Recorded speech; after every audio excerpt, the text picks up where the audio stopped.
ವಾಚಂ ಜುಹಾವ ಮನಸಿ ತತ್ಪ್ರಾಣ ಇತರೇ ಪರಂ ಧೃತ್ಯಾ ಹ್ಯಪಾನಂ ಸೋತ್ಸರ್ಗಂ ತತ್ಪರತ್ವೇ ಯಜೋಹವೀತ್ ತ್ರಿತ್ವೇ ಹುತ್ವಾಥ ಪಂಚತ್ವಂ ತಚ್ಚೈಕತ್ವೇ ಜುಹೋನ್ಮುನಿ ಸರ್ವಮಾತ್ಮನ್ಯಜುಹವೀತ್ ಬ್ರಹ್ಮಣ್ಯಾತ್ಮಾನಮವ್ಯಯೇ. ಭಗವಂತ ಕೃಷ್ಣ ಪರಂಧಾಮಕ್ಕೆ ಹೋದ ಅನ್ನುವ ವಿಷಯ ತಿಳಿದಂಥ ಯುಧಿಷ್ಠಿರ ತಾನು ತನ್ನ ಸಹೋದರರು ಎಲ್ಲರೂ ಕೂಡ ಇನ್ನು ಸಾಮ್ರಾಜ್ಯವನ್ನು ಬಿಟ್ಟು ಹೋಗಬೇಕು ಅಂತ ಆಲೋಚನೆ ಮಾಡಿದ. ಅದಕ್ಕನುಗುಣವಾಗಿ ಪ್ರಾಜಾಪತ್ಯ ಇಷ್ಟಿಯನ್ನು ಮಾಡಿದ. ಮತ್ತು ತನ್ನ ಮಗ ಅರ್ಥಾತ್ ಅರ್ಜುನನ ಮಗ ಅಭಿಮನ್ಯುವಿನ ಮಗನಾದ ಪರೀಕ್ಷಿತನನ್ನು ಹಸ್ತಿನಾವತಿಯಲ್ಲಿ ಕೂಡಿಸಿದ. ಮಥುರೆಯಲ್ಲಿ ವಜ್ರನನ್ನು ಸಿಂಹಾಸನದಲ್ಲಿ ಅಭಿಷಿಕ್ತನನ್ನಾಗಿ ಮಾಡಿದ. ಮತ್ತು ಮುಂದೆ ತಾನು ತನ್ನದು ಅನ್ನುವಂಥ ಎಲ್ಲ ಅಹಂಕಾರ ಬಂಧನಗಳನ್ನೆಲ್ಲ ತೆಗೆದು ರಾಜೋಚಿತವಾದ ಚಿಹ್ನೆಗಳನ್ನು ಕೂಡ ಪರಿತ್ಯಾಗ ಮಾಡಿ ಮಹಾಪ್ರಸ್ಥಾನ ಯಾತ್ರೆ ಕೈಗೊಳ್ಳಬೇಕು ಅಂತ ಆಲೋಚನೆ ಮಾಡಿದ ಅನ್ನುವಲ್ಲಿಗೆ 9ನೇ ಶ್ಲೋಕ 1ನೇ ಸ್ಕಂದದ 15ನೇ ಅಧ್ಯಾಯದ 9ನೇ ಶ್ಲೋಕ ಸಮಾಪ್ತವಾಗಿತ್ತು. ಮುಂದೆ 10ನೇ ಶ್ಲೋಕ ನಾವು ನೋಡಬೇಕಾದದ್ದು. 10 ಮತ್ತು 11ನೇ ಶ್ಲೋಕಗಳನ್ನು ಈಗ ನೋಡಬೇಕು. ಅದನ್ನೇ ಇವತ್ತಿನ ಮಂಗಲಾಚರಣದಲ್ಲಿ ನೋಡಿದ್ದೇವೆ. ಪಾರ್ವತಿಯಿಂದ ವಾಗಭಿಮಾನಿನಿಯಾದ ಪಾರ್ವತಿಯಿಂದ ತೊಡಗಿ ಪರಬ್ರಹ್ಮನಾದ ನಾರಾಯಣನವರೆಗೆ ಎಲ್ಲರ ಸ್ತೋತ್ರ ಇಲ್ಲಿ ಬಂದಿದೆ. ಹಾಗೆ ಯಾರು ಯಾರಿಂದ ಹುಟ್ಟಿದರೋ, ಯಾರು ಯಾರಿಂದ ಲಯ ಹೊಂದುತ್ತಾರೆ ಅನ್ನುವುದು ಕೂಡ ಇಲ್ಲಿ ಬಂದಿದೆ. ಆಚಾರ್ಯರು ಕೂಡ ಇಲ್ಲಿ ಭಾಗವತ ತಾತ್ಪರ್ಯ ಬರೆದಿದ್ದಾರೆ. ಯಾದವ ನಾರಾಯಣ ಅಧ್ಯಾತ್ಮ ಮತ್ತು ಬ್ರಹ್ಮತರ್ಕ ಅನ್ನೋ ಗ್ರಂಥಗಳನ್ನು ಇಲ್ಲಿ ಆಚಾರ್ಯರು ಉದ್ಧರಿಸ್ತಾರೆ. ಈ ಲಯ ಚಿಂತನವನ್ನು ಕೇವಲ ಯುಧಿಷ್ಠಿರ ಮಾಡಿದ ಅಂತಲ್ಲ, ನಾವು ಎಲ್ಲರೂ ಕೂಡ ಇದನ್ನು ಮಹಾಭಾರತ ಭಾಗವತ ಈ ಗ್ರಂಥಗಳನ್ನು ಕೇವಲ ಶ್ರವಣ ಮಾಡಿ ಬಿಟ್ಟು ಬಿಡದೆ ಇದನ್ನು ನಮ್ಮ ಚಿಂತನದಲ್ಲಿ ತಂದ್ಕೋಬೇಕು. ಇಲ್ಲಿ ಲಯ ಚಿಂತನೆ ಮಾಡುವುದು ನಮಗೆಲ್ಲರಿಗೂ ಕೂಡ ಜೀವನದ ಒಂದು ಭಾಗದ ಬಳಿಕ, ಸುಮಾರು 50ನೇ ವರ್ಷದ ಬಳಿಕ, ಮಧ್ಯ ವಯಸ್ಸು ದಾಟಿದ ಬಳಿಕ, ನಿವೃತ್ತಿ ಸಮೀಪಿಸ್ತಾ ಇರುವಾಗ, ನಿವೃತ್ತಿಯ ವಯಸ್ಸು ಬಂದ ಮೇಲಂತೂ ಅವಶ್ಯವಾಗಿ ಮಾಡಬೇಕಾದದ್ದು. ಸರ್ವೇ ವರ್ತಾಮಹೇ ಅಧ್ವನಿ ಅಂತ ಮಹಾಭಾರತ ಹೇಳುವಂತೆ ಈ ಜಗತ್ತಿನಲ್ಲಿರುವಂತಹ ನಾವೆಲ್ಲರೂ ಕೂಡ ಒಂದಲ್ಲ ಒಂದು ದಿವಸ ಈ ಲೋಕದಿಂದ ತೆರಳಬೇಕು. ಚಿಕ್ಕ ವಯಸ್ಸಿನಲ್ಲೂ ಕೂಡ ಮರಣ ಹೊಂದಬಹುದು. ವಯಸ್ಸು ಮುಂದೆ ಹೋದಂತೆ ಮರಣ ಸಮೀಪಿಸ್ತಾ ಇರ್ತದೆ ಅನ್ನೋದು ನಮಗೆಲ್ಲರಿಗೂ ಗೊತ್ತಿರುವಂಥ ವಿಷಯ. ಅದಕ್ಕಾಗಿ ಕೇವಲ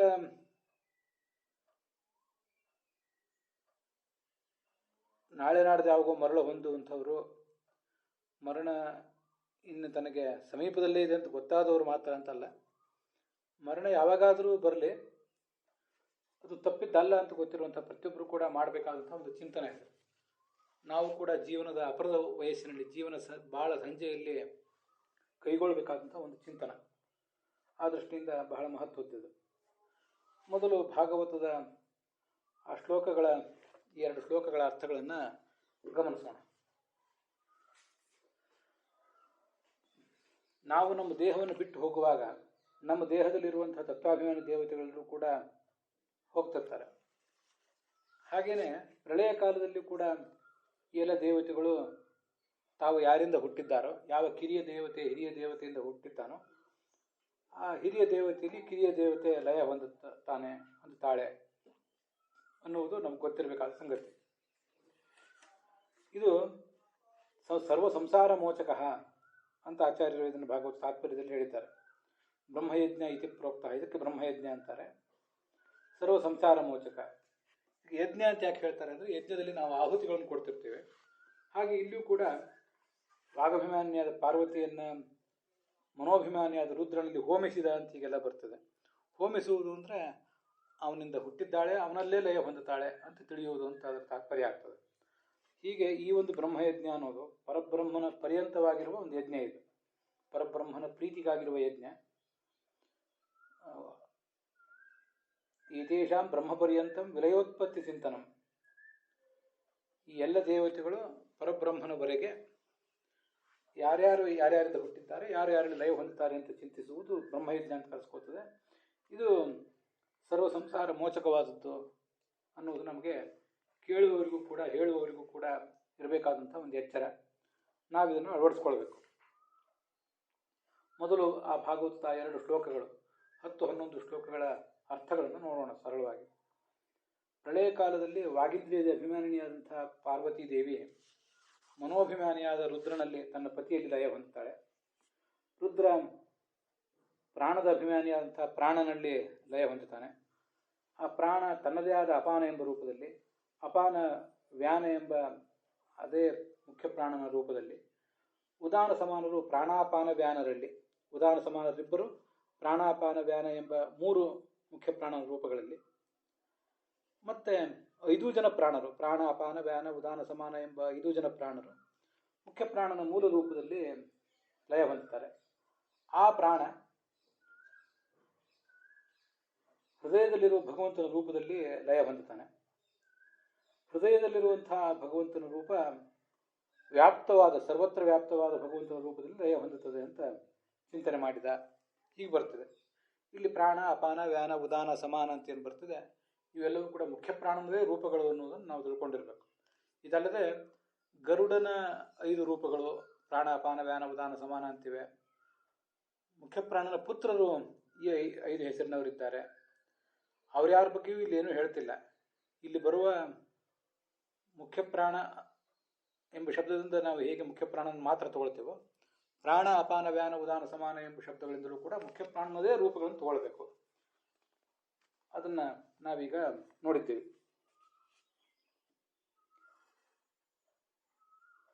ಸ್ವಮರಣಕಾಲೇ ಏತತ್ ಚಿಂತನೀಯಂ. ಪ್ರತಿಯೊಬ್ಬರು ಕೂಡ ತಾವು ಮರಣಿಸುವ ಸಂದರ್ಭದಲ್ಲಿ ಇದನ್ನು ಚಿಂತನೆ ಮಾಡಬೇಕು. ಅದಕ್ಕಾಗಿ ಇದನ್ನು ಹೇಳ್ತಿದ್ದಾರೆ.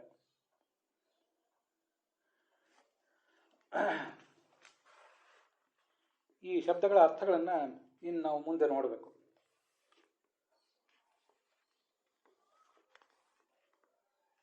ವಾಚಂ ಜುಹಾವ ಮನಸ್ಸಿ.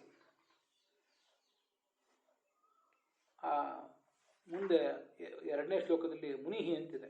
ಮೌನಿಯಾದ ಚಿಂತನಶೀಲನಾದ ಯುಧಿಷ್ಠಿರ ಏನು ಮಾಡಿದ?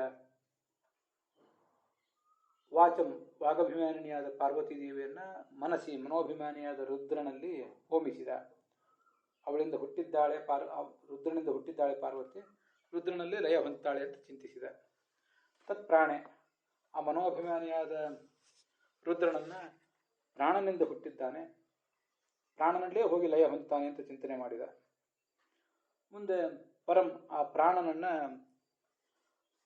ಪ್ರಾಣ ಎಂಬ ರೂಪವನ್ನು ಅದು ಅಪಾನ ಎಂಬ ರೂಪದಿಂದ ಹುಟ್ಟಿದ್ದು ಅಂತ ಚಿಂತನೆ ಮಾಡಿದ. ಅಲ್ಲೇ ಲಯ ಹೊಂದುತ್ತದೆ ಚಿಂತನೆ ಮಾಡಿದ.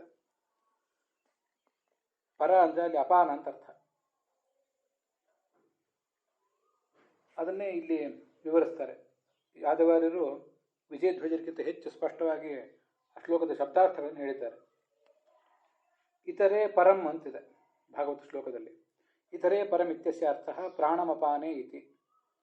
ಇತರೇ ಪರಂ ಇತ್ಯಸ್ಯ ಅರ್ಥ ಆದಮೇಲೆ ಒಂದು ದಂಡ ಇದೆ ಯಾದವಾರ್ಯರ ಟಿಪ್ಪಣಿಯಲ್ಲಿ. ಆ ದಂಡ ಅಂದರೆ ಫುಲ್ ಸ್ಟಾಪ್ ಅದನ್ನು ತೆಗೆದು ಹಾಕಬೇಕು. ಇತರೇ ಪರಂ ಇತ್ಯಸ್ಯ ಅರ್ಥ ಪ್ರಾಣಮಪಾನೇ ಇತಿ ಅಂತ ಒಂದೇ ವಾಕ್ಯ ಅದು. ಇತರೇ ಪರಂ ಅಂತ ಏನು ಭಾಗವತದಲ್ಲಿದೆ ಅದಕ್ಕೆ ಪ್ರಾಣಂ ಅಪಾನೆ ಅಂತ ಆಚಾರ್ಯರು ಭಾಗವತ ತಾತ್ಪರ್ಯದಲ್ಲಿ ತಮ್ಮ ವಾಕ್ಯಗಳ ಮೂಲಕ ಅದನ್ನು ವಿವರಿಸಿದ್ದಾರೆ. ಮುಂದೆ ತಮ್ ವ್ಯಾನೆ ಅಂತ ಆಚಾರ್ಯರು ಮತ್ತೊಂದು ವಾಕ್ಯ ಪ್ರಯೋಗ ಮಾಡಿದ್ದಾರೆ. ತಮ್ ಅಂದರೆ ಅಪಾನಂ ಅಂತ ಅರ್ಥ. ಈ ವಾಕ್ಯದಿಂದ ಆಚಾರ್ಯ ಏನನ್ನು ವಿವರಿಸಿದ್ದಾರೆ ಅಂದರೆ, ಅಪಾನಂ ತತ್ಪರತ್ವೇ ಅಜೋಹವೀತ್ ಅಂತಿದೆಯಲ್ಲ, ಆ ಮಾತನ್ನು ವಿವರಿಸಿದ್ದಾರೆ. ಭಾಗವತದ ಆ ಮಾತಿಗೆ ಆಚಾರ್ಯರು ತಮ್ ವ್ಯಾನೆ ಅಂತ ಮಾತಿನಿಂದ ವಿವರಿಸಿದ್ದಾರೆ. ತಮ್ ಎಂಬ ಸರ್ವನಾಮ ಶಬ್ದಕ್ಕೆ ಅಪಾನಂ ಅಂತ ಅರ್ಥ. ತತ್ಪರತ್ವೇ, ಆ ಅಪಾನಕ್ಕಿಂತ ಮುಂಚೆ ಇರುವ, ಪರ ಅಂದರೆ ಮುಂಚೆ ಇರುವವನು ಅಂತ ಅರ್ಥ, ವ್ಯಾನ ಅಂತ ಅರ್ಥ ಅದಕ್ಕೆ. ವ್ಯಾನನಲ್ಲಿ ಹೋಮಿಸಿದ, ವ್ಯಾನನಿಂದಲೇ ಹುಟ್ಟಿದವನು ಈ ಅಪಾನ ವ್ಯಾನನಲ್ಲೇ ಹೋಗಿ ಲೀನ ಆಗ್ತಾನೆ ಅಂತ ಚಿಂತನೆ ಮಾಡಿದ ಅಂತ ಅದರ ತಾತ್ಪರ್ಯ. ಇಲ್ಲಿ ಎಲ್ಲ ಕಡೆಯೂ ಕೂಡ ತತ್ಪರತ್ವೇ, ತ್ರಿತ್ವೇ, ಪಂಚತ್ವೇ, ಏಕತ್ವೇ ಅಂತ ಶಬ್ದಗಳಿದೆಯಲ್ಲ, ಅದೆಲ್ಲದಕ್ಕೂ ಕೂಡ ತತ್ಪರೇ, ತ್ರಿಷು, ಪಂಚಸು, ಏಕಸ್ಮಿನ್ ಅಂತ ಹೀಗೆ ಅದಕ್ಕೆ ಎಲ್ಲ ಕಡೆನೂ ಅರ್ಥ ಇಟ್ಕೋಬೇಕು. ಘಟ ಅಂದರೆ ಘಟವೇ, ಘಟತ್ವ ಅಂದರೆ ಘಟದಲ್ಲಿರುವ ಧರ್ಮ ಅಂತ ಅರ್ಥ ನಮ್ಗೆ ಗೊತ್ತಿದೆ. ಮನುಷ್ಯ ಅಂದರೆ ಮನುಷ್ಯನನ್ನು ಹೇಳುವ ಶಬ್ದ. ಮನುಷ್ಯತ್ವ ಅನ್ನೋದು ಮನುಷ್ಯನಲ್ಲಿರುವ ಕ್ವಾಲಿಟಿಯನ್ನು, ಎಲ್ಲ ಗುಣಗಳನ್ನು ಹೇಳುವಂಥ ಶಬ್ದ. ಹೀಗೆ ಮನುಷ್ಯ ಅನ್ನೋದಕ್ಕೂ ಮನುಷ್ಯತ್ವ ಅನ್ನೋದಕ್ಕೂ ಬೇರೆ ಕಡೆ ಎಲ್ಲ ಪ್ರತ್ಯೇಕ ಅರ್ಥ ಇರ್ತದೆ. ಆದರೆ ಇಲ್ಲೆಲ್ಲ ಕಡೆ ತತ್ಪರತ್ವ, ತ್ರಿತ್ವ, ಪಂಚತ್ವ, ಏಕತ್ವ ಅಂತ ಶಬ್ದ ಪ್ರಯೋಗ ಮಾಡಿದ್ರು. ಅವನ್ನೆಲ್ಲ ತೆಗೆದು ನಾವು ಧರ್ಮಿ ಪ್ರಧಾನ ನಿರ್ದೇಶವನ್ನು ಇಟ್ಕೋಬೇಕು ಅಂತ ಯಾದವಾರ್ಯರು ತಿಳಿಸ್ತಾರೆ. ಅದರಿಂದ ತತ್ಪರೇ, ತ್ರಿಷು, ಪಂಚಸು, ಏಕಸ್ಮಿನ್ ಅಂತ ಹೀಗೆಲ್ಲದಕ್ಕೂ ಅರ್ಥ ಮಾಡ್ಕೋಬೇಕು.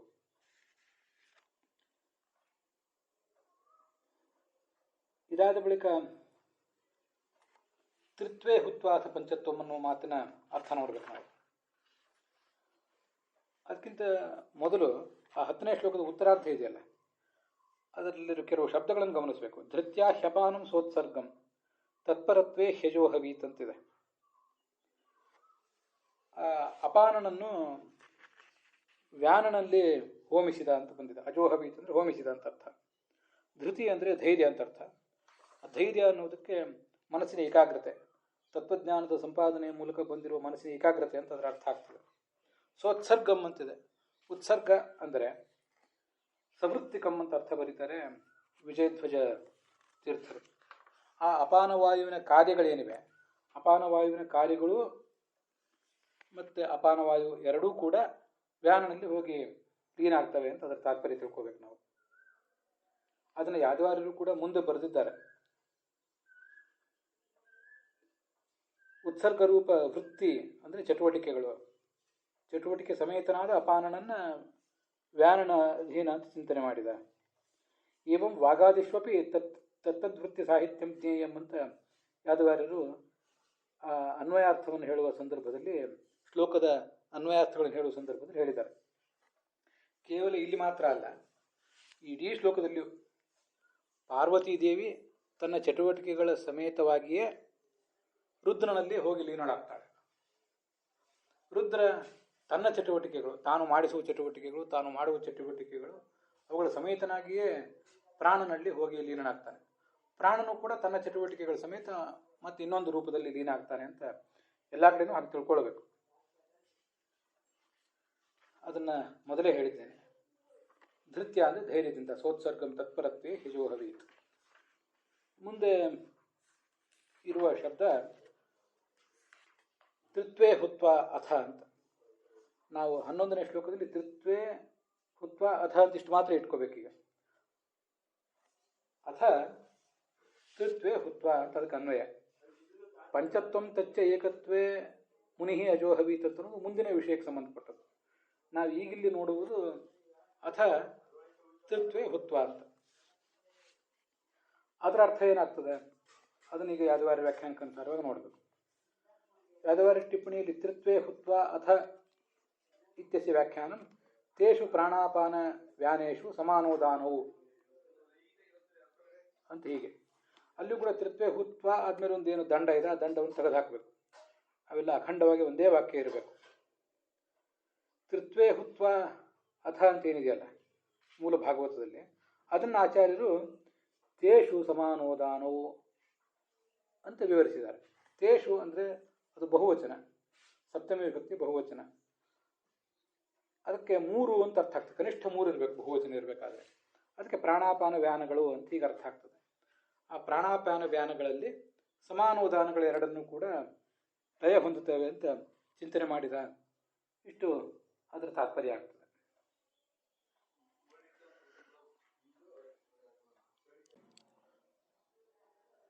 ಅದನ್ನು ಯಾದವಾರ್ಯರು ವಿವರಿಸಿದ್ದಾರೆ. ಅಥ ಅಂದರೆ ಅನಂತರಂ ಅಂತ ಅರ್ಥ. ಅನಂತರ ಇರುವ ಸಮಾನೋದಾನರನ್ನು ಪ್ರಾಣಾಪಾನ ವ್ಯಾನಗಳಲ್ಲಿ 3ರಲ್ಲಿ ಲಯ ಹೊಂದುತ್ತವೆ ಅಂತ ಚಿಂತನೆ ಮಾಡಿದ ಅಂತ. ಹಾಗಾದರೆ ತ್ರಿತ್ವೇ ಹುತ್ವ ಅಥ ಅಂತ ಈ 3 ಶಬ್ದಗಳಿದೆಯಲ್ಲ, ಅಥ ಅಂದರೆ ಸಮಾನೋದಾನಗಳು ಅಂತ ತಿಳ್ಕೊಳ್ಬೇಕು. ಅವುಗಳನ್ನು ತ್ರಿತ್ವೇ ಅಂದರೆ ಮೂರರಲ್ಲಿ, ಆ ಮೂರು ಯಾವುದು ಪ್ರಾಣಾಪಾನ ವ್ಯಾನಗಳಲ್ಲಿ ಲಯ ಹೊಂದುತ್ತವೆ ಅಂತ ಚಿಂತನೆ ಮಾಡಿದ. ಮುಂದೆ ತಚ್ಚ ಪಂಚತ್ವಂ ಏಕತ್ವೇ ಇತ್ಯಸ್ಯ ವಿವರಣಂ ತಾಂಶ್ಚ ಮೂಲ ಪ್ರಾಣೇ ಇತಿ. ಅಲ್ಲಿಯೂ ಕೂಡ ತಚ್ಚ ಪಂಚತ್ವಂ ಏಕತ್ವೇ ಇತ್ಯಸ್ಯ ವಿವರಣಂ ಆದ್ಮೇಲೆ ಇರುವ ದಂಡವನ್ನು ತೆಗೆದು ಹಾಕಬೇಕು, ಫುಲ್ ಸ್ಟಾಪ್ ಅಲ್ಲಿ ಇರ್ತಕ್ಕದ್ದಲ್ಲ. ಆ ಪಂಚತ್ವವನ್ನು ಅಂದರೆ ಆ ಐದನ್ನ ಅಂತ ಅರ್ಥ. ಆ ಐದನ್ನ ಏಕತ್ವೇ ಅಂದರೆ ಏಕತ್ವದಲ್ಲಿ ಅಂತ ಅರ್ಥ, ಏಕದಲ್ಲಿ ಅಂತ ಅರ್ಥ. ಏಕ ಎಂಬ ಶಬ್ದದಿಂದ ಅರ್ಥವನ್ನು ಯಾವುದನ್ನು ಇಟ್ಕೊಳ್ಬೇಕು? ಮುಖ್ಯ ಪ್ರಾಣನ ಮೂಲ ರೂಪ ಅಂತ ಅರ್ಥ ಇಟ್ಕೊಳ್ಬೇಕು. ಐದು ಅಂದರೆ ನಮ್ಗೆ ಸ್ಪಷ್ಟವಾಗಿ ಗೊತ್ತಾಗ್ತದೆ. ಪ್ರಾಣ ಅಪಾನ ವ್ಯಾನ ಉದಾನ ಸಮಾನ ಎಂಬ ಮುಖ್ಯ ಪ್ರಾಣನ ಈ ಐದು ರೂಪಗಳು, ಮೂರಲ್ಲ ಐದು ರೂಪಗಳು ಏಕರೂಪದಲ್ಲಿ ಅಂದರೆ ಮುಖ್ಯ ಪ್ರಾಣನ ಮೂಲ ರೂಪದಲ್ಲಿ ಹೋಗಿ ಲೀನಾಗಿಬಿಡ್ತವೆ ಅಂತ ಅದರ ತಾತ್ಪರ್ಯ ಆಗ್ತದೆ. ತಾನ್ ಅಂದರೆ ಅದರಲ್ಲಿ ಬರೀತಾರೆ ಮುಖ್ಯ ಪ್ರಾಣ ಅವತಾರ ಭೂತಾನ್, ಮುಖ್ಯ ಪ್ರಾಣನ ಅವತಾರ ರೂಪರಾದ ಪಂಚ ಪ್ರಾಣಾದಿಗಳನ್ನು ಏಕಸ್ಮಿನ್ ಅಂದರೆ ಮೂಲ ರೂಪನಾದ ಮುಖ್ಯ ಪ್ರಾಣನಲ್ಲಿ ಲಯ ಹೊಂದುತ್ತವೆ ಅಂತ ಹೀಗೆ ಚಿಂತನೆ ಮಾಡಬೇಕು. ಇದು ಅಲ್ಲಿರುವ ತಾತ್ಪರ್ಯ.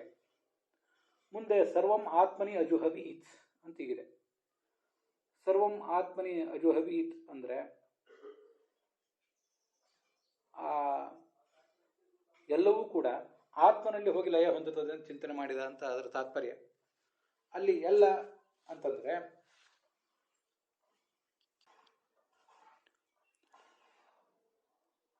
ಎಲ್ಲ ಎಂಬ ಶಬ್ದಕ್ಕೆ ಎಲ್ಲರನ್ನೂ ಒಳಗೊಂಡ ಮುಖ್ಯ ಪ್ರಾಣ ಅಂತ ಅರ್ಥ. ಸರ್ವ ಎಂಬ ಶಬ್ದಕ್ಕೆ ಮುಖ್ಯ ಪ್ರಾಣ ಅಂತ ಅರ್ಥ ಆಗಬೇಕೀಗ. ಆ ಮುಖ್ಯ ಪ್ರಾಣನ ಆತ್ಮನಲ್ಲಿ ಅಂದರೆ ನಮ್ಮ ಹೃದಯದಲ್ಲಿರುವ ಒಂದು ರೂಪ, ಭಗವಂತನ ಒಂದು ರೂಪ, ವಿಷ್ಣುವಿನ ಒಂದು ರೂಪ, ಅದಕ್ಕೆ ಆತ್ಮ ಅಂತ ಹೇಳ್ತಾರೆ. ಆ ಆತ್ಮನಲ್ಲಿ ಮುಖ್ಯ ಪ್ರಾಣ ಹೋಗಿ ಲೀನ ಆಗ್ತಾನೆ, ಅವನಿಂದಲೇ ಹುಟ್ಟಿದ್ದ, ಅವನಲ್ಲೇ ಹೋಗಿ ಲೀನ ಆಗ್ತಾನೆ ಅಂತ ಚಿಂತನೆ ಮಾಡಿದ. ಆ ಮುಖ್ಯ ಪ್ರಾಣನನ್ನೇ ಇಲ್ಲಿ ಸರ್ವ ಎಂಬ ಶಬ್ದದಿಂದ ತಗೊಂಡಿದ್ದಾರೆ. ಇಲ್ಲಿ ಚತುರ್ಮುಖ ಬ್ರಹ್ಮನನ್ನು ಯಾಕೆ ಹೇಳಲಿಲ್ಲ ಅಂತ ನಮಗೊಂದು ಸಂಶಯ ಬರಬಹುದು. ಆದರೆ ವಾಯುರಿ ಬ್ರಹ್ಮತಾಮೇತಿ ತಸ್ಮಾತ್ ಬ್ರಹ್ಮೈವ ಸಂಸ್ಮೃತಃ ಅಂತ ಹೀಗೆ ಅನೇಕ ಕಡೆ ಬಂದಿರುವುದರಿಂದ ಬೃಹದಾರಣ್ಯಕ ಭಾಷೆ ಮೊದಲಾದ ಕಡೆ ಕೂಡ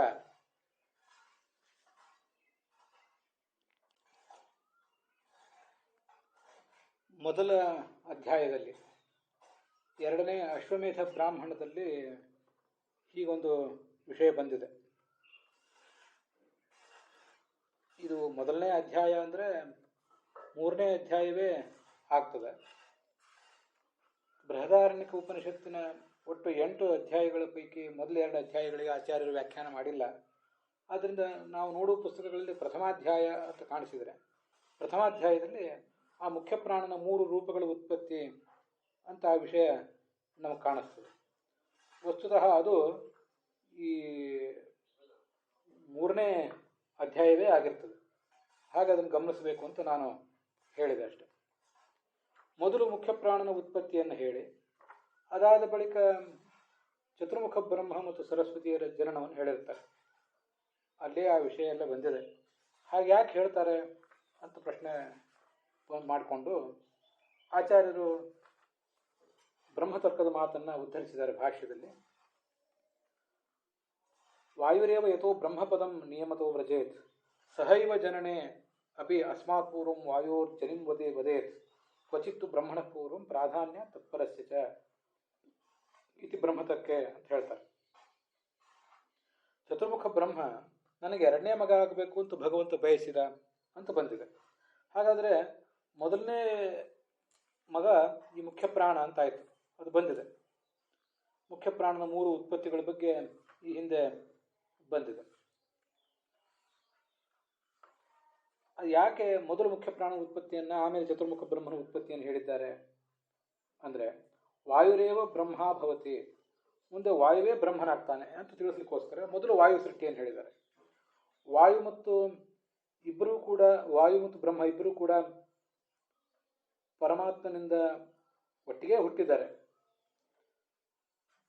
ಸಹೈವ ಜನನೇಪಿ ಒಟ್ಟಿಗೆ ಹುಟ್ಟಿದ್ರು ಕೂಡ ವಾಯುವೇ ಮುಂದೆ ಬ್ರಹ್ಮನ ಪದವಿಯನ್ನು ಹೊಂದುತ್ತಾನೆ ಹೊರತು ಇನ್ಯಾವ ದೇವತೆಯು ಬ್ರಹ್ಮನ ಪದವಿಯನ್ನು ಹೊಂದೋದಿಲ್ಲ ಅನ್ನೋ ವಿಷಯವನ್ನು ತಿಳಿಸಬೇಕಾಗಿದೆ.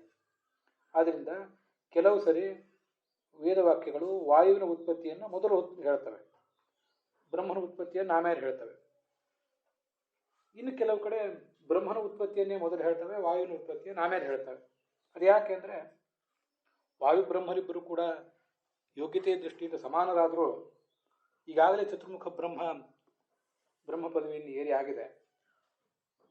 ಮುಖ್ಯ ಪ್ರಾಣ ಪದವಿಗೆ ಹೋಗಿಲ್ಲ. ಆದ್ದರಿಂದ ಬ್ರಹ್ಮ ಪದವಿ ಅನ್ನೋದು ವಾಯು ಪದವಿಗಿಂತ ಶ್ರೇಷ್ಠರಾದ್ದರಿಂದ ಬ್ರಹ್ಮನನ್ನೇ ಪರಮಾತ್ಮನಿಂದ ಹುಟ್ಟಿದ ಅಂತ ಕೆಲವು ಕಡೆ ಹೇಳ್ತಾರೆ, ಕೆಲವು ಕಡೆ ವಾಯುವೇ ಹುಟ್ಟಿದ ಅಂತ ಹೇಳ್ತಾರೆ. ಹೀಗೆ ಬ್ರಹ್ಮತರ್ಕದ ಮಾತೇ ಬಂದಿರುವುದರಿಂದ ಎಲ್ಲಿಯಾದರೂ ಒಂದು ಕಡೆ ವಾಯು ಹುಟ್ಟಿದ ಅಂತ ಹೀಗೆ ವರ್ಣನೆ ಮಾಡಿದರೆ ಅಲ್ಲಿ ಚತುರ್ಮುಖ ಹುಟ್ಟಿದ ಅಂತ ಕೂಡ ಅಭಿಪ್ರಾಯದ ಆಗಿರ್ತದೆ. ಚತುರ್ಮುಖ ಹುಟ್ಟಿದ ಅಂತ ಎಲ್ಲಿಯಾದರೂ ಮೊದಲು ಬಂದಿದ್ರೆ ಆಮೇಲೆ ವಾಯು ಹುಟ್ಟಿದ ಅಂತಲೇ ಅಭಿಪ್ರಾಯ ಬಂದಿರ್ತದೆ. ಹೀಗೆ ಕೆಲವು ಕಡೆ ಚತುರ್ಮುಖ ಬ್ರಹ್ಮನ ಪರಮಾತ್ಮ ಲಕ್ಷ್ಮೀ ಮುಂದೆ ಚತುರ್ಮುಖ ಬ್ರಹ್ಮನನ್ನು ಹೇಳಿ ವಾಯುವನ್ನು ಹೇಳಿರುವುದೇ ಇಲ್ಲ. ಇನ್ನು ಕೆಲವು ಕಡೆ ಪರಮಾತ್ಮ ಲಕ್ಷ್ಮೀದೇವಿಯನ್ನು ಹೇಳಿದ ಬಳಿಕ ವಾಯುವನ್ನು ಹೇಳಿರ್ತಾರೆ, ಚತುರ್ಮುಖ ಬ್ರಹ್ಮನ ಹೇಳಿರುವುದಿಲ್ಲ. ಕೆಲವು ಕಡೆ ಇಬ್ಬರನ್ನೂ ಹೇಳಿರ್ತಾರೆ.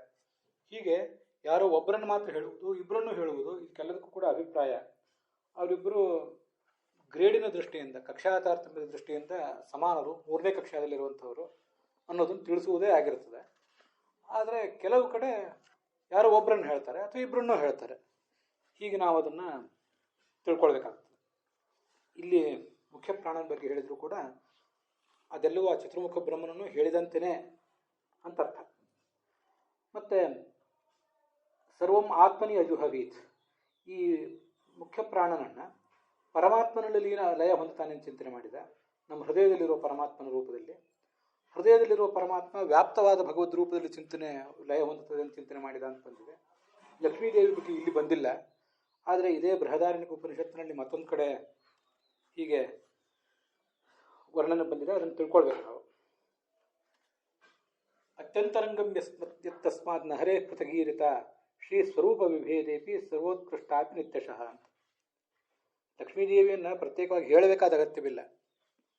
ಅವಳು ಪರಮಾತ್ಮನಿಗೆ ಅತಿ ಅಂತರಂಗಳು, ಸಮೀಪದಲ್ಲಿರುವಂಥವಳು. ಆದ್ದರಿಂದ ಹೃದಯದಲ್ಲಿರುವ ಪರಮಾತ್ಮನ ರೂಪದಲ್ಲಿ ಲೀನ ಹೊಂದುತ್ತಾನೆ ಮುಖ್ಯ ಪ್ರಾಣ ಅಂತ ಹೇಳಿದರೆ ಲಕ್ಷ್ಮೀ ಸಮೇತನಾದ ಪರಮಾತ್ಮನ ಲಯ ಹೊಂದುತ್ತಾನೆ ಅಂತಲೇ ಅರ್ಥ.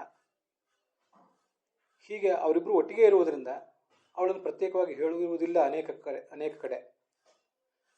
ವಸ್ತುತಃ ಲಕ್ಷ್ಮೀ ಮತ್ತು ಪರಮಾತ್ಮರಿಬ್ಬರು ಅಭಿನ್ನರೇನಲ್ಲ, ಸ್ವರೂಪತಃ ಭಿನ್ನರೇ. ಸ್ವರೂಪ ವಿಭೇದೇಪಿ ಅವಳು ವಾಯು ಚತುರ್ಮುಖರಿಗಿಂತಲೂ ಸರ್ವೋತ್ಕೃಷ್ಟಳಾದರೂ ಲಕ್ಷ್ಮೀದೇವಿಯನ್ನು ಹೇಳದೇ ಇರಲಿಕ್ಕೆ ಇದೇ ಕಾರಣ. ಆ ಒಂದು ಶಬ್ದದಿಂದ ಲಕ್ಷ್ಮೀದೇವಿಯನ್ನು ಕೂಡ ನಾವು ತಗೊಳ್ಬೇಕು ಅಂತಲೇ ಅದರ ತಾತ್ಪರ್ಯ. ಮುಂದೆಂತೂ ಬ್ರಹ್ಮಣಿ ಆತ್ಮಾನಮವ್ಯಯ ಅಂತಿದೆ. ಹೃದಯದಲ್ಲಿರುವ ಭಗವಂತನ ರೂಪ ವ್ಯಾಪ್ತವಾದ ಭಗವದ್ ರೂಪದಲ್ಲಿ ಬ್ರಹ್ಮ ಅಂತೇನು ಕರೆಸ್ಕೊಂಡಿದೆ, ಅದರಲ್ಲಿ ಹೋಗಿ ಲೀನ ಆಗ್ತದೆ ಅಂತ ಬಂದಿದೆಯಲ್ಲ. ಬ್ರಹ್ಮ ಎಂಬ ಶಬ್ದದಿಂದ ಪರಮಾತ್ಮನನ್ನು ಇಟ್ಕೊಳ್ಬಹುದು, ಲಕ್ಷ್ಮೀದೇವಿಯನ್ನು ಕೂಡ ಇಟ್ಕೋಬಹುದು. ಅದರಿಂದ ಅಲ್ಲೇನೂ ತೊಂದರೆ ಇಲ್ಲ. ಈ ಒಂದು ತತ್ವವನ್ನು ನಾವಿಲ್ಲಿ ಚಿಂತನೆ ಮಾಡಬೇಕು.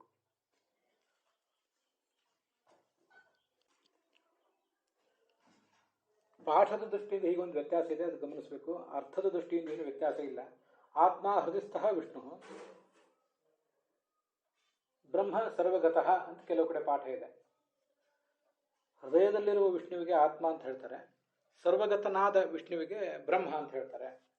ಹೀಗೆ ವಿಷ್ಣುವಿನದೇ ಹೃದಯದಲ್ಲಿರುವ ರೂಪ ಒಂದು, ವ್ಯಾಪ್ತವಾದ ರೂಪ ಒಂದು. ಸರ್ವಗತ ಅಂದರೆ ವ್ಯಾಪ್ತ ಅಂತ ಅರ್ಥ.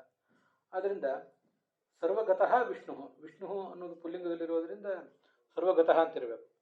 ವಿಷ್ಣು ಅನ್ನೋದು ಹೃದಯಸ್ಥಃ ವಿಷ್ಣು ಆತ್ಮ, ಹೃದಯದಲ್ಲಿರುವ ವಿಷ್ಣುವಿನ ರೂಪಕ್ಕೆ ಆತ್ಮ ಅಂತ ಹೆಸರು. ಸರ್ವಗತಃ ವಿಷ್ಣು ಅನ್ನೋದನ್ನು ಮತ್ತೆ ಅಲ್ಲಿ ಕೂಡ ಇಟ್ಕೋಬೇಕು. ಎಲ್ಲ ಕಡೆ ವ್ಯಾಪ್ತನಾದ ವಿಷ್ಣುವಿಗೆ ಬ್ರಹ್ಮ ಅಂತ ಹೇಳ್ತಾರೆ ಅಂತ. ಹಾಗಾಗಿ ಸರ್ವಗತಃ ಅನ್ನೋ ಪಾಠವೇ ಸರಿ ಅಂತ ಕೆಲವರು ಹೇಳ್ತಾರೆ. ಅದೇನೇ ಇರಲಿ, ನಾವು ಇಲ್ಲಿ ಸರ್ವಗತಂ ಅಂತಿದ್ರು ಏನು ತಪ್ಪಲ್ಲ.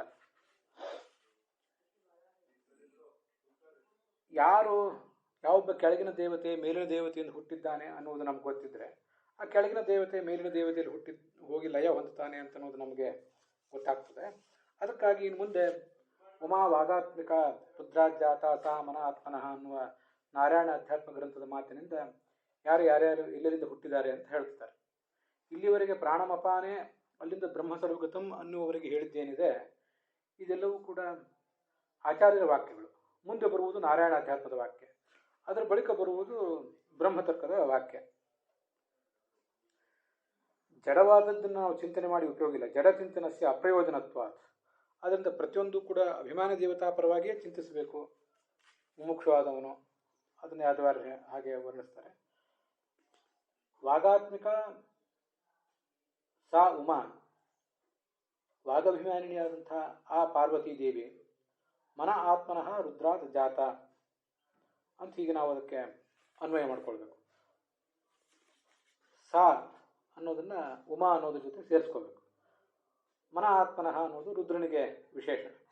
ಹೀಗೆ ಮನೋಭಿಮಾನಿಯಾದ ರುದ್ರನಿಂದ ವಾಗಾತ್ಮಕಳಾದಂಥ ವಾಗಭಿಮಾನಿನಿಯಾದ, ಹಾಗೆ ಋಗ್ವೇದಾದಿಗಳ ಅಭಿಮಾನಿನಿಯೂ ಆದಂಥ ಪಾರ್ವತೀ ದೇವಿ ಅವಳು ಮನೋಭಿಮಾನಿಯಾದ ರುದ್ರನಿಂದ ಹುಟ್ಟಿದ್ಲು. ಇದು ನಮ್ಗೆ ಗೊತ್ತಿರಬೇಕಾದ್ದು. ಆತ ಹಾಗಾಗಿ ಅವಳಲ್ಲೇ ಹೋಗಿ ಲಯ ಹೊಂದುತ್ತಾಳೆ ಆ ಪಾರ್ವತಿ. ಬೇರೆ ಕಡೆಯೂ ಕೂಡ ಈ ವಿಷಯ ಬಂದಿದೆ. ಉಮಾವೈವಾಕ್ ಸಮುದ್ದಿಷ್ಟ ಮನೋರುದ್ರ ಉದಾಹೃತಃ ತದೇತನ್ಮಿಥುನಂ ಜ್ಞಾತ್ವ ನದಾಂಪತ್ಯಾದ್ ವಿಹೀಯತೆ ಅಂತ ಬ್ರಹ್ಮಸೂತ್ರ ಭಾಷ್ಯದಲ್ಲಿ ಆಚಾರ್ಯ ಹೇಳ್ತಾರೆ. ಇದನ್ನು ಪಾರ್ವತಿ ದೇವಿಗೆ ವಾಕ್ ಅಂತ ಹೇಳ್ತಾರೆ, ರುದ್ರನನ್ನು ಮನಸ್ಸು ಅಂತ ಹೇಳ್ತಾರೆ. ಈ ವಾಕ್, ಮನಸ್ಸು ಮತ್ತು ವಾಕ್ಗಳ ದಾಂಪತ್ಯವನ್ನು ತಿಳಿದ್ರೆ ಯಾವತ್ತೂ ಕೂಡ ನಮಗೆ ದಾಂಪತ್ಯದ ವಿಚ್ಛೇದ ಬರುವುದಿಲ್ಲ ಅಂತ ವರ್ಣನೆ ಇದೆ. ಹೇಗೆ ಮನಸ್ಸು ಆಲೋಚನೆ ಮಾಡಿದ್ದನ್ನು, ಮನಸ್ಸು ಯುಕ್ತ ಅಂತ ಶಿಫಾರಸು ಮಾಡಿದ್ದನ್ನೇ ವಾಕ್ ಆಡಬೇಕು. ಇಲ್ಲದೆ ಹೋದರೆ ವಾಕ್ಗೆ ಯಾವುದೇ ಲಗಾಮಿಲ್ಲದೆ ವ್ಯರ್ಥವಾದ ಮಾತನ್ನು ಅದು ಆಡಿದಂತಾಗ್ತದೆ, ದೋಷಕ್ಕೆ ಕಾರಣ ಆಗ್ತದೆ. ಹೀಗೆ ವಾಂಗ್ ಮನಸ್ಸುಗಳ ದಾಂಪತ್ಯವನ್ನು ತಿಳ್ಕೊಳ್ಬೇಕು ಅಂತ ಬಂದಿದೆ. ಅನೇಕ ಜನ ಬೇರೆ ಬೇರೆ ವಾದಿಗಳು ಕೂಡ, ಬೇರೆ ಬೇರೆ ಸಿದ್ಧಾಂತದವರು ಕೂಡ ಮನಸ್ಸೋ ಹಿ ಭಾರ್ಯ ವಾಕ್ ಅಂತ ಒಪ್ಕೊಂಡಿದ್ದಾರೆ. ಅಸದೇಹರತಃ ತಸ್ಯ ವಾಗ್ಬುದ್ಧಿ ಶ್ರೋತ್ರೆ ಪಕ್ಷುಷಿ ಚಕ್ಷುಷಿ ಯುಕ್ತೆ ಮನಸ್ಸಂಗ್ರಹೀತ ತದೇಂ ಪ್ರಾಣೋಧಿ ತಿಷ್ಠತೆ ಅಂತ ಇದೇ ಬೃಹದಾರಣ್ಯಕದಲ್ಲಿ ಮುಂದೆ ಒಂದು ಕಡೆ ಬರೋದಿದೆ. ಈ ದೇಹವೆಂಬುದೊಂದು ರಥ ಇದು. ತಸ್ಯ ವಾಗ್ಬುದ್ಧಿ, ವಾಗಭಿಮಾನಿಯಾದ ದೇವತೆ, ವಾಗಭಿಮಾನಿಯಾದಂಥ ಪಾರ್ವತೀ ದೇವಿ ಅದರ ಕಡಿವಾಣ. ಶ್ರೋತ್ರದ ಅಭಿಮಾನಿ ದೇವತೆಗಳಾದ ಚಂದ್ರ ಮತ್ತು ರೋಹಿಣಿಯರು ಒಂದು ಜೊತೆ ಕುದುರೆಗಳು. ಅಭಿಮಾನಿಗಳಾದ ಸೂರ್ಯ ಮತ್ತು ಸಂಜ್ಞೆಯರು ಮತ್ತೊಂದು ಜೊತೆ ಕುದುರೆಗಳು. ಮನಸ್ಸಂಗ್ರಹೀತ ಮನೋಭಿಮಾನಿಯಾದ ರುದ್ರ ಅದರ ಸಾರಥಿ.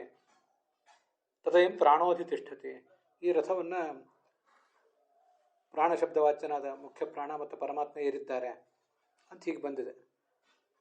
ದೇಹವೆಂಬ ರಥದಲ್ಲೇ ಈ ವಾಗಭಿಮಾನಿಯಾದ ಪಾರ್ವತಿ, ಮನೋಭಿಮಾನಿಯಾದ ರುದ್ರ, ಈ ಪ್ರಾಣ ಇವರೆಲ್ಲರೂ ಬರ್ತಾರೆ ಅಂತ ಅನ್ನೋದನ್ನು ನಾವು ಈ ಸಂದರ್ಭದಲ್ಲಿ ಈಗ ನೋಡಬೇಕು. ನಮ್ಮ ಈ ಭೌತವಾದ ದೇಹ ಅಗ್ನಿಗೆ ಅಥವಾ ಮಣ್ಣಿಗೆ ಹೋಗುವಾಗ ಎಲ್ಲ ತತ್ವಾಭಿಮಾನಿ ದೇವತೆಗಳು ಹೋಗ್ತಾರೆ, ಮತ್ತೆ ದೇಹ ಬರುವಾಗ ಬರ್ತಾರೆ.